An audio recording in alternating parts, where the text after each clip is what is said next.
Assalamualaikum warahmatullahi wabarakatuh. Pada kesempatan kali ini kita akan membahas satu bahasan yaitu asuransi syariah. Ini merupakan salah satu lembaga keuangan syariah dan saya adalah Hasan sebagai pengampu mata kuliah Bank dan Lembaga Keuangan Syariah ini di Universitas Wahid Hasyim.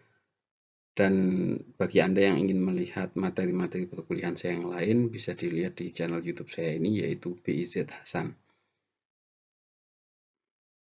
Apa yang akan menjadi agenda pembicaraan kita, yang akan menjadi agenda pembahasan kita adalah yang pertama nanti kita akan membahas tentang apa itu asuransi, walaupun secara singkat definisinya, dan nanti apa asuransi yang terkait dengan syariah, dan kaitan dengan peraturan-peraturan yang berlaku untuk mengatur asuransi syariah tersebut. Kemudian kita juga akan membahas akad-akad apa yang membedakan antara asuransi syariah dengan asuransi konvensional sehingga karakteristiknya akan terlihat berbeda dibandingkan yang konvensional ya. Para asuransi syariah akan berbeda dengan konvensional, nanti ini pada salah satunya adalah pada akad-akadnya ini. Kemudian larangan-larangan apa yang membuat asuransi konvensional itu tidak syariah, sehingga perlu adanya asuransi syariah karena asuransi konvensional itu mengandung hal-hal yang dilarang oleh syariah. Apa saja itu nanti maka kita akan membahasnya. Asuransi di Indonesia ini diatur yang terbaru adalah pada hingga saat ini tahun 2000 akhir 2020 ini adalah pada Undang-Undang Nomor 40 tahun 2014 tentang perasuransian. Undang-Undang Nomor 40 tahun 2014 tentang perasuransian ini menggantikan Undang-Undang Nomor 2 tahun 92 tentang usaha perasuransian. Ya, usaha penyesuaian undang-undang ini dilakukan karena menyesuaikan dengan perkembangan zaman dan perubahan-perubahan, salah satunya adalah diantaranya keberadaan asuransi syariah ini yang tidak terakomodir pada undang-undang yang lama, meskipun terakomodir tetapi sangat singkat begitu ya. Nah, di undang-undang ini asuransi itu didefinisikan sebagai perjanjian antara dua pihak. Siapa itu? Yaitu perjanjian antara perusahaan asuransi dengan pemegang polis asuransi. Jadi ada dua pihak, yaitu pihak pertama adalah perusahaan asuransi dan pihak kedua adalah pemegang polis. Pemegang polis ini ya semacam nasabah kalau di perbankan atau yang membayar premi ya, yaitu pemegang polis ini yang membayar premi kepada siapa yang menjadi penerima. Pembayaran premi ini menjadi penerimaan perusahaan asuransi sebagai imbalan untuk apa? Karena membagi imbalan untuk mengganti kepada tertanggung, dalam hal ini adalah pemegang polis, karena kerugian, kerusakan, biaya yang timbul, kehilangan, keuntungan, atau tanggung jawab hukum kepada pihak ketiga yang mungkin diderita atau tertanggung atau pemegang polis karena terjadinya suatu peristiwa yang tidak pasti. Ada satu klausul ini yaitu adalah peristiwa yang tidak pasti. Bisa terjadi, bisa tidak. Kalau kerugian itu terjadi, maka dibayarlah yang namanya klaim nanti. Kemudian yang kedua adalah memberikan pembayaran yang didasarkan pada meninggalnya tertanggung atau yang didasarkan pada hidupnya tertanggung, umpamanya sakit dan lain sebagainya. Ya, dengan manfaat yang besarnya telah ditetapkan dan atau didasarkan pada hasil pengelolaan.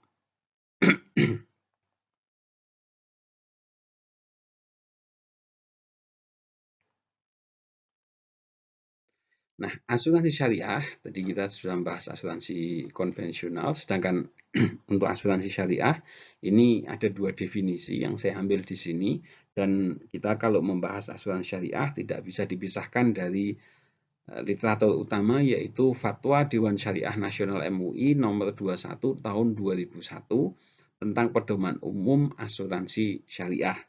Menurut Fatwa DSN MUI ini, Dewan Syariah Nasional MUI tahun 2001 nomor 21 ini adalah bahwa asuransi syariah ini dinamakan juga takmin atau takaful atau tadomun, adalah usaha saling melindungi dan tolong menolong. Ini prinsipnya adalah ini.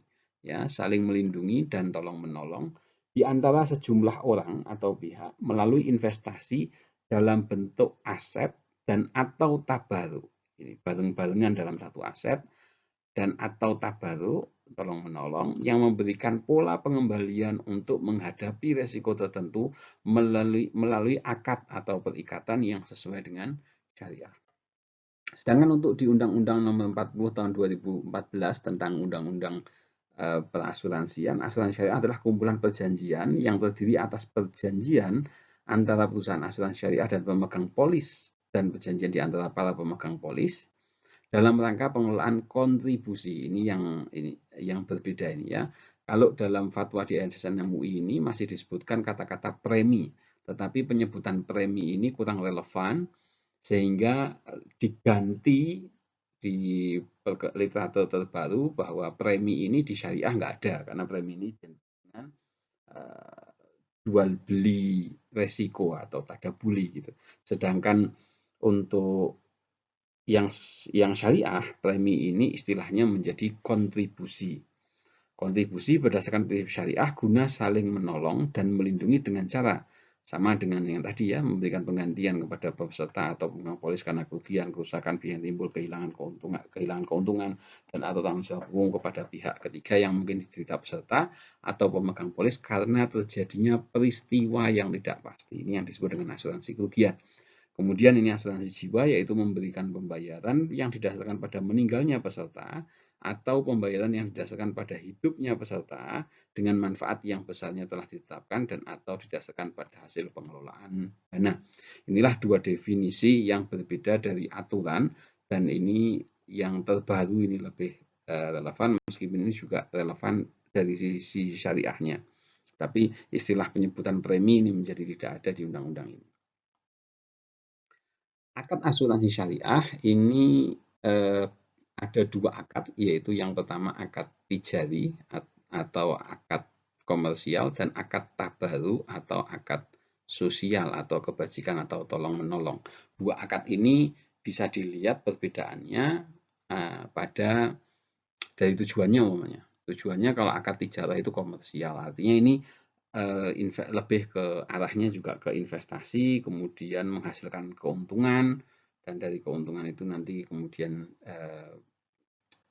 dibagi untuk perusahaan asuransi dan perusahaan asuransi dan pemegang polis. Kemudian kalau dana tabaru ini adalah dana kebajikan dan tolong-menolong. Kalau ini adalah nanti akadnya adalah hibah. Sedangkan kalau akad komersial ini akad investasi, maka hubungan akadnya adalah antara pemegang polis dengan perusahaan asuransi, akadnya adalah mudharabah. Kalau di sini akadnya hibah, artinya kontribusi atau kalau di konvensional disebut dengan premi itu menjadi hibah kepada peserta yang lain yang dikelola oleh perusahaan asuransi. Maka kedudukan perusahaan asuransi, kalau akad tijarah ini adalah dia sebagai mudharib, pengelola, sedangkan pemegang polisnya sebagai sohibul mal. Sedangkan kalau di dana tabaruk, maka perusahaan asuransinya adalah pengelola dana hibah yang kepemilikannya adalah kepemilikan bersama dari para pemegang polis. Sedangkan kedudukan pemegang polis di akad tijarah ini sebagai tadi saya sampaikan sebagai sohibul mal, sedangkan kalau di dana tabaruk mereka sebagai peserta asuransi syariah ya dalam hal ini. Ketentuannya kalau akad tijari ini bisa diubah ke akad tabaruk. Tapi kalau akad tabaruk itu tidak dapat diubah ke akad tijari. Artinya kalau ini sudah hibah ya sudah hibah, bukan investasi. Kalau yang ini kalau akadnya awalnya investasi bisa diubah menjadi akad hibah tabaruk. Klaimnya dari sisi hak peserta yaitu kewajiban perusahaan asuransi untuk memenuhinya. Artinya kalau ada klaim ini, maka klaim ini adalah nanti perusahaan asuransi membayar klaim ini. Tetapi kalau pada akad tabaruk, maka kewajiban perusahaan kepada peserta itu hanya dibayarkan yang disepakati dalam akadnya saja. Kemudian hak perusahaan asuransi syariah sebagai pengelola adalah kalau di akad tijari, karena ini akadnya adalah bagi hasil, maka mereka berhak untuk mendapatkan bagi hasil. Sedangkan kalau di tabaruk, maka perusahaan asuransinya akan mendapat ujroh. Ujroh ini adalah fee yang sifatnya tetap. Ada beberapa ketentuan umum lainnya yang perlu diperhatikan, ya, bahwa perusahaan selaku pemegang amanah, yaitu perusahaan asuransi, wajib melakukan investasi dari dana yang terkumpul, baik dari dana tabaruk atau dana tijari, dan wajib dilakukan sesuai dengan syariah Islam. Artinya ya tidak boleh diinvestasikan pada yang tidak sesuai syariah, pada yang ribawi, dan yang larang-larangan nggak boleh. Kemudian asuransi syariah hanya dapat melakukan reasuransi kepada perusahaan reasuransi yang berdasarkan prinsip syariah. Jadi kalau reasuransi ini semacam grosir gitu ya. Jadi kalau asuransi syariah itu menghimpun dana langsung dari pemegang polis. Nah, ketika mereka tidak dapat menanggung karena jumlahnya besar dan lain sebagainya, mereka membagi itu kepada pemegang kepada perusahaan reasuransi. Sehingga perusahaan reasuransi ini mengumpulkan kontribusi atau kalau konvensional premi itu dari perusahaan asuransi yang lain yang langsung ke polis. Tapi perusahaan asuransi tidak langsung berurusan dengan pemegang polis. Ini semacam grosirnya lah semacam begitu. Kemudian perusahaan asuransi diawasi oleh Dewan Pengawas Syariah. Ini bedanya antara salah satu bedanya antara asuransi konvensional dengan asuransi syariah. Tiap-tiap lembaga keuangan syariah harus diawasi oleh Dewan Pengawas Syariah yang memastikan bahwa lembaga keuangan syariah melakukan prinsip-prinsip sesuai dengan ketentuan syariah. Nah, larangan umum yang ada pada asuransi syariah dan ini biasanya ada pada asuransi konvensional itu yang pertama adalah maisir atau perjudian. Perjudian ini kenapa? Kalau di asuransi konvensional orang yang sudah bayar premi, maka kalau dia mengalami kerugian sesuai yang ada pada perjanjian polis asuransinya, maka dia akan mendapatkan klaim bekal. Tapi kalau tidak, ya tidak. Sehingga ini semacam judi lah. Kalau terjadi, ya kemungkinan terjadinya tidak. Kalau di syariah, maka ini tidak diperbolehkan adanya perjanjian, sehingga di situ adalah akadnya nanti apakah akad ijari, yaitu akad yang sifatnya komersial dengan mudharabah dengan bagi hasil, atau akadnya adalah tabaruk atau akad hibah, sehingga di situ tidak boleh, kemudian asuransi syariah tidak boleh ada yang disebut dengan gharar atau adanya penipuan atau ketidakjelasan. Apa yang diakadkan kalau di konvensional itu tidak jelas resiko. Resiko kok diakadkan karena resiko itu tidak jelas terjadinya bagaimana. Kemudian tidak boleh adanya unsur riba, baik riba pada premi atau kontribusi yang dikumpulkan maupun riba pada nanti investasinya. Kemudian tidak boleh ada pihak yang terzolimi. Ya, tidak boleh ada pihak yang menganiaya maupun teraniaya. Apakah pemegang polisnya yang menganiaya atau teraniaya atau juga perusahaan asuransinya.